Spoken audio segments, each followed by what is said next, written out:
You really think wearing that will make a good impression? Ethan's words echoed in my mind as I stared at my reflection. I smoothed my hands over the simple black dress I had chosen for dinner with his parents tonight. It wasn't flashy or expensive, but it was me. Or at least, I thought it was until now. Doubts swirled as I recalled Ethan's tone when he saw my outfit earlier. Was he right? Maybe I should have worn something more formal and elegant. But as an emerging artist barely scraping by, my wardrobe was limited. I sighed, pushing the negative thoughts away. I had to stop second-guessing myself. The doorbell rang and I took a deep breath. It was now or never. Ethan greeted me with a weak smile and a peck on the cheek. We drove in tense silence to his parents' lavish downtown apartment. I gazed up at the sleek high-rise apprehensively. "Don't worry, you look great," Ethan finally said, though his voice lacked conviction. My doubts returned, but before I could respond, we were stepping into the cold marble foyer. The sound of my modest heels echoed loudly. "Ethan, so good of you to come," a tall, imposing man greeted us, Ethan's father, Harold. His eyes moved to me, looking me up and down critically. "And you must be. Marina, is it?" I nodded, extending my hand. He shook it limply before turning away. Come in. Dinner's just being served." The expansive apartment was impeccably decorated, with artwork adorning the walls and luxurious furnishings throughout. I sat awkwardly at the large dining table across from Ethan and his parents. An ornate chandelier hung above us. "So, Marina, Ethan tells me you're an artist?" Harold asked after the salad course was served. "Yes, I'm focused on mixed media collage," I replied. Harold raised his eyebrows. "Mixed media collage? Can't say I'm familiar with that particular medium." "Oh, it involves incorporating various materials like papers, fabrics, natural objects." My voice trailed off under his skeptical gaze. An uncomfortable silence descended on the table. "Well, I'm sure it's very avant-garde," Harold finally said dismissively. "But you must realize very few artists actually make a living from such endeavors, right?" I stared down at my plate, my cheeks burning. Where was Ethan in all this? Why wasn't he defending me? I snuck a glance at him, but he seemed completely oblivious, consumed with his food. "Of course," Harold continued, "art is a wonderful hobby for a young woman like yourself, but you need a practical career as well, like finance or law. Don't you agree, Ethan?" Ethan looked up, nodding meekly. "You make a fair point, Dad." I gritted my teeth, humiliation washing over me. The rest of the dinner passed painfully until finally it was over. Ethan and I rode the elevator down to the car in silence. It wasn't until we were driving away that he finally spoke.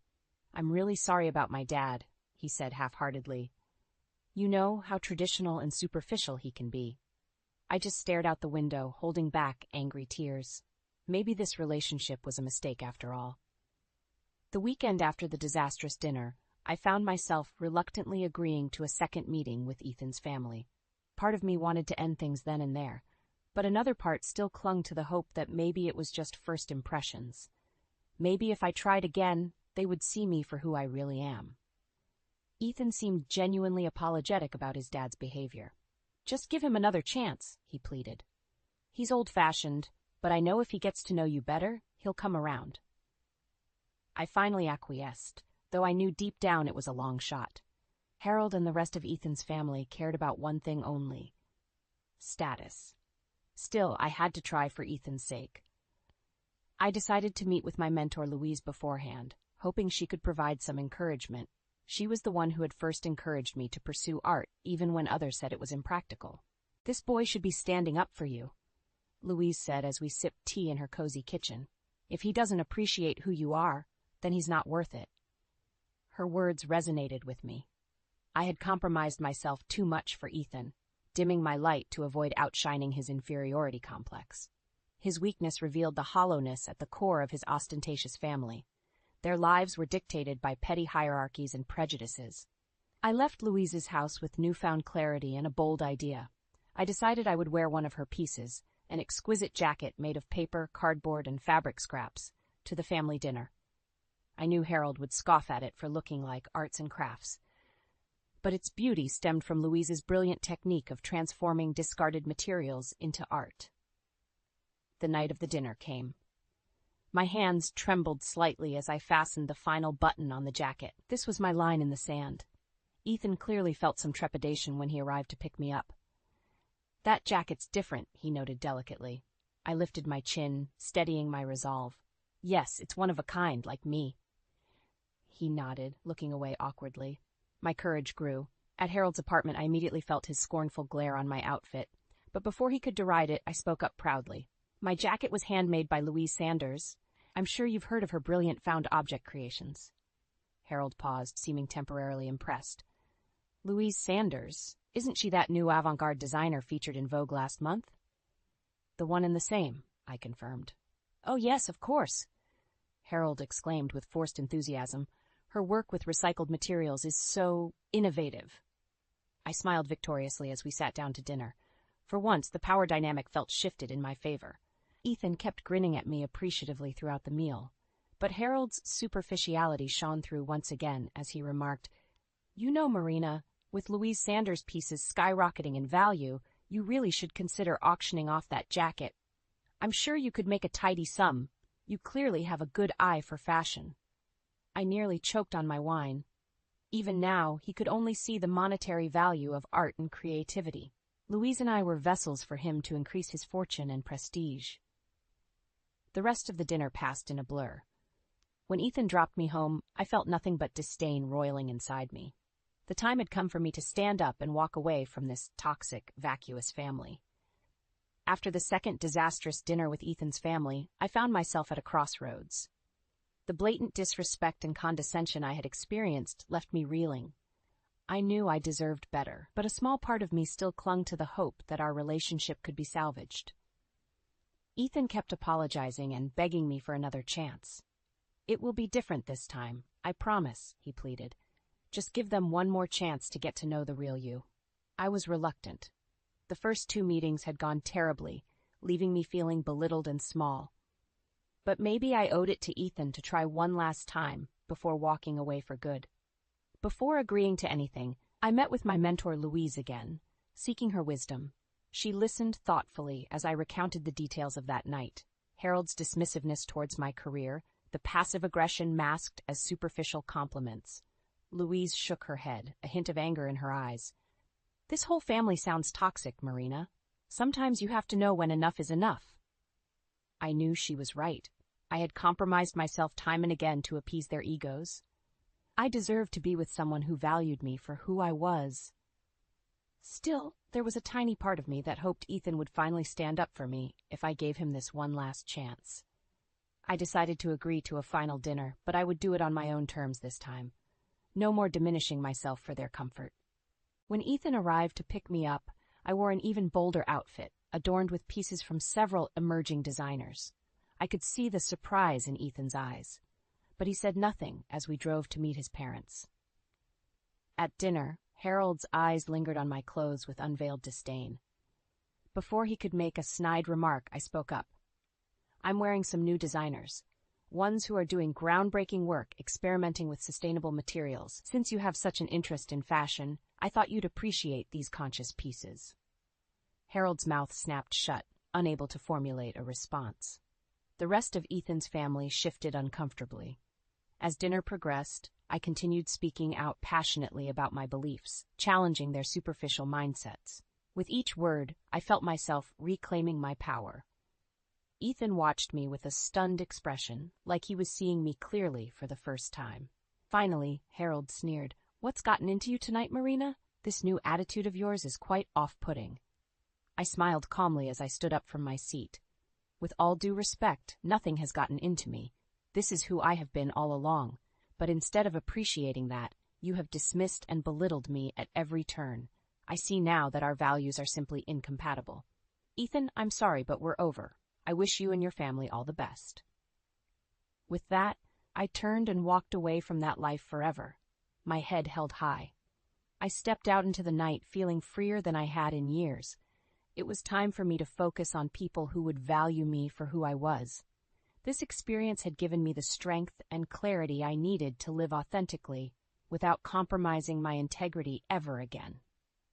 After walking out on Ethan and his family, I was filled with a new sense of purpose. The ultimate revenge would be showing them I could thrive without their approval or validation. I decided to put all my energy into an upcoming gallery showcase organized by my mentor Louise. She had curated an exhibit featuring work from young avant-garde artists like myself. It was the perfect opportunity to announce myself to the Chicago art scene. My centerpiece would be a mixed-media sculpture I had been working on for months, incorporating materials scavenged from thrift stores and garage sales. Each piece represented a fragmented memory from my relationship with Ethan. I wanted to transform that experience into impactful art. In the weeks leading up to the exhibit, I worked day and night on my sculpture. Using blue torches, power tools, and adhesives, I obsessively shaped wire, broken mirror shards, rusted metal, and tattered fabrics into an abstract human form. When the piece was finally complete, Louise came by my studio to see it. I watched nervously as she circled it, taking in every angle. Finally, she spoke. "This is your best work yet, Marina. So raw and yet beautiful. It will stun people." Her validation filled me with confidence. This was the moment I would stake my claim as an important young artist, and Ethan's family would regret ever dismissing me. On the night of the opening, I could hardly breathe as people began trickling into the gallery. The lights illuminated my sculpture provocatively, its jagged edges and distorted shape confrontational, yet captivating. I mingled nervously, awaiting people's reactions, but as I glanced around the room, I did a double take. There in the corner were none other than Ethan and his parents. Our eyes met briefly before Ethan looked away awkwardly. What were they doing here? Louise must have included them on the invite list before everything happened. I watched as they made their way slowly around the exhibit, Harold looking bored and unimpressed. Finally, they came upon my sculpture. They stared at it silently, confusion etched on their faces. Harold turned to me. "You made this thing?" he asked in a patronizing tone. I stepped towards them boldly. "Yes. This sculpture represents my personal journey over the past year, transforming pain into art." Harold snorted derisively. "Well, I can't say I understand it. A little too avant-garde for my taste." I stood tall, holding his gaze. "Maybe you're just not looking closely enough." Around us, other attendees began taking notice of the tense interaction. Voices murmured, "Isn't that Marina Caldwell, the artist?" Harold shifted uncomfortably under the attention. For once, I felt in control. This was my space, my world. I spoke loudly enough for everyone to hear. "If you'll excuse me, I should continue mingling. So glad you could make it to see my work." With that, I turned and rejoined the crowd, leaving them to reckon with a world they could neither understand nor control. My moment of retaliation was complete.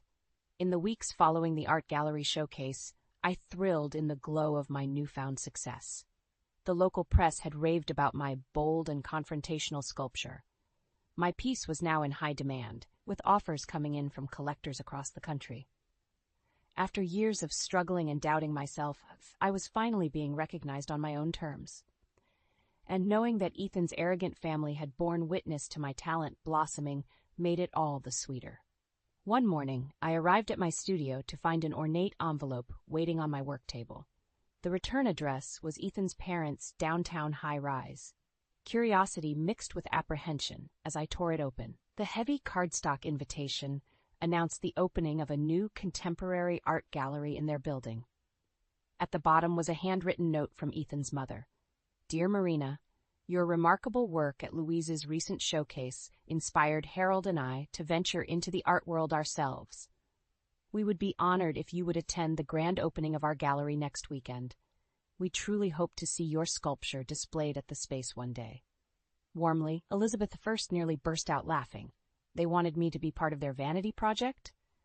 After years of scorn and dismissal towards my craft, I decided I would attend their opening, if only to see them humiliate themselves trying to fit into my world. That Saturday, I dressed in an avant-garde, daring outfit and walked into their pristine gallery space. One glance confirmed it was exactly as I expected. All style over substance. Trendy, abstract paintings adorned the walls, clearly chosen by an overpriced consultant. Ethan's parents rushed towards me eagerly. "Marina, so delighted you could come," gushed Elizabeth. Harold grinned next to her. "We'd love to give you a tour of the space," he offered. As we meandered through the rooms, they name-dropped artists and raved about each meaningless piece. I hid my smirk. Finally, we arrived at the back room. "We've saved the best for last," Elizabeth said. They stepped aside, revealing my sculpture prominently displayed. "We acquired this from Louise's gallery," Harold announced proudly. "It's the crown jewel of our collection." I froze, rage simmering through me. "You bought my piece?" I asked incredulously. "Well, we wanted to showcase the city's best emerging talent," Elizabeth trilled. My anger spilled over. "Talent which you did nothing but deride and dismiss for years," I shot back. "You don't get to buy your way into my world when it's convenient for you." I barged past their shocked faces and stormed out, refusing to let them taint my success for their vanity. My work was never for sale to the likes of them. The look on their faces was payment enough for me. In the aftermath of the disastrous art gallery opening, I refused to let Ethan's family intimidate me into submission. If anything, their brazen attempt to acquire my work had lit a fire in me. I was more determined than ever to call them out in a public, scathing act of defiance. Louise cautioned me to take the high road. "Their actions already reflect poorly on them," she said gently. "You don't need to stoop to their level." But my anger and hurt went deeper than logic. I decided to attend a prestigious charity benefit that I knew Ethan's family would be at. It was time for a very public reckoning. I wore a simple black sheath dress and an icy expression as I entered the ballroom, immediately spotting Ethan and his parents holding court. As we locked eyes, I noted nervousness in Harold's face, but I didn't plan to confront them directly. That would be too kind. During the program, a wealthy benefactor took the stage to announce a major donation. I recognized him from the newspaper, a real estate mogul who had ruthlessly bought up low-income housing and displaced families, all in the name of progress. When polite applause sounded, I stood up and booed loudly. Shocked faces turned to me. Before anyone could react, I strode onto the stage and grabbed the microphone. "This man deserves condemnation, not celebration," I declared passionately to the stunned crowd. "He is responsible for rampant gentrification and suffering of the vulnerable. His donation is blood money." Murmurs arose as security rushed towards me, but I continued staring defiantly until they hauled me away. The story would make headlines tomorrow, I knew. Ethan appeared at my side as I was escorted out. "Marina, what were you thinking?" he hissed. I met his eyes unwaveringly. "The better question is, what are you thinking? Aligning yourself with these toxic elites, letting them stomp on others." My voice rose with anger. "You've thrown away every good thing between us to worship at the altar of greed and status." I stepped closer and spat out my final blow. "You and your whole damned family deserve each other." I shoved past Ethan, leaving him speechless amidst the swirling chaos. My heels clicked across the marble lobby as I strode outside with my head held high, finally free of their grasp. The next weeks passed in a blur. My defiant act had gone viral, with many lauding me as a champion for justice. Galleries and universities invited me to speak. My calendar filled with events and interviews. One morning, my doorbell rang unexpectedly. I opened it to find Ethan holding a single red rose. Before he could speak, I stepped forward and shut the door firmly in his face. I had nothing left to say to him or his family. My sights were set on a new horizon now. Let Ethan's privileged world crumble under the weight of its own rotten foundation. I would continue shining light on those they had trampled. With my new platform, I was only getting started. In the weeks after I publicly denounced Ethan's family, fallout from the scandal spread steadily through Chicago's elite circles. Whispers followed Ethan's parents everywhere, with friends and colleagues carefully avoiding them at social events. Their real estate empire took a hit as partners withdrew investments, not wanting the negative publicity. Harold responded by trying to smooth things over, penning op-eds and making appearances at charity events, but his desperate attempts to salvage his family's reputation only made things worse. Meanwhile, my career catapulted to new heights. The fame from my defiant, viral act earned me features in major publications. Galleries clamored to host my work. Invitations poured in for speaking engagements across the country. It was a gratifying vindication after years of patronization from Ethan's family. They had sneered at my unsophisticated art, oblivious to the raw talent right under their noses. How quickly the tides had changed. At my recent openings, I scanned the room, almost hoping to witness Harold and Elizabeth attending like scorned groupies. but of course they were too humiliated to show their faces now. One evening I arrived home to find an envelope wedged in my door. My guard immediately went up, thinking it was another pathetic plea from Ethan. But the return address was from Louise's gallery. Inside was a printed email between her and a writer for ArtNet News. "Hello, Louise. I'm working on a piece about Chicago's rising art stars and would love to feature Marina Caldwell. Her scathing manifesto against elitism took real courage. Do you have quotes you could contribute about her talent and integrity? Many thanks, Sam." I hugged the note to my chest, Louise's words warming me. Marina has always had a vision and voice far beyond her years. She turns injustice into art that makes you think and feel. Stay tuned, because this is only the beginning for her. After the darkness of recent months, it was profoundly moving to read Louise's unwavering support laid out. No matter what vitriol or opposition I faced, she believed in my gifts. I penned a heartfelt letter to Louise, thanking her for standing by me. I hoped one day I could be that kind of mentor to an emerging creative spirit. That was the only power and legacy I aspired to now. Let Ethan and his family cling to their dwindling status and wealth, constantly looking over their shoulders. I didn't need them or their world. I had everything I needed: my voice, my vision, and people who genuinely nurtured my talents rather than exploiting them. And that was worth more than they could ever grasp. In the weeks following the explosive will reading, I threw myself into learning the brewery business. As Dad's handpicked successor, I needed to understand every aspect of the company now under my stewardship. I toured the grounds, talking with employees and learning their roles hands-on. The seasoned workers taught me the intricate brewing process, from selecting premium ingredients right down to bottling and distribution.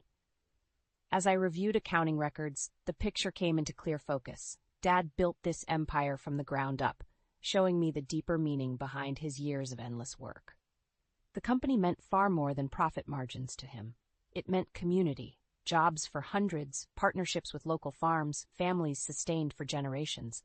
The brewery wove lives together in a way I never fully appreciated until now. Late one evening, as I finalized a new hire's papers, loud shouts rang out from the parking lot. I rushed outside to investigate. My gut tightened at what I saw.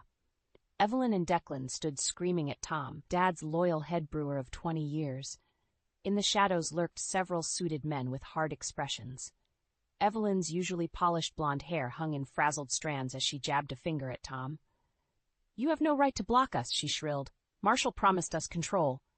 Tom stood firm, arms crossed. "This is Mr. Ryder's brewery now, as Mr. Marshall wanted. I aim to uphold his wishes."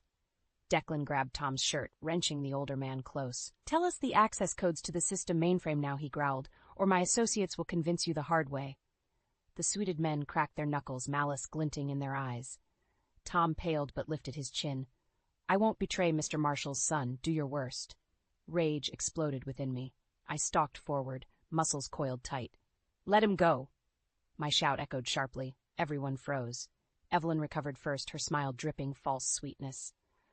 "Ryder, darling, we were just having a chat with Tom here." I cut through her facade with a blistering glare. "Get off my property, now." Declan released Tom hastily as they scrambled to their car. Pausing, Evelyn hissed at me, "You'll pay for this," before peeling out down the road. I watched them go, chest heaving. So now they resorted to threats and violence, revealing desperation to reclaim what they considered their lost inheritance. Well, that was never happening. I turned to Tom, who gave me a grateful nod. In that small gesture, I recognized the deeper bond of trust Dad and Tom shared now flowing to me. As we walked back inside, steely purpose took root within me. Evelyn and Declan wanted war? Fine. For the brewery, for Dad and for Tom, I would give them absolute hell. No more playing nice. That time ended when they laid hands on my people and tried dismantling Dad's legacy. If those snakes wanted a fight, I would rain fire on their ambitions until only ashes remained. My father's company now lived through me, and I protected what was mine. Years had passed since I walked away from Ethan and his toxic family. In that time, my career and self-confidence flourished beyond what I could have imagined. After publicly calling them out, doors opened for me to elevate other unheard voices through my art. Galleries and universities gave me platforms to share searing work exposing social injustice. My days filled with passion and purpose as I collaborated with inspiring minds. The fame and fortune were secondary. I treasured the connections most of all. Of course, the curiosity lingered about whatever became of Ethan and his parents after their spectacular downfall. I caught occasional rumors of them selling off assets and withdrawing from the public eye. But I felt no desire to follow up or relish their suffering. I had made my point and moved on. Their world held no appeal for me anymore, nor any power over my life path.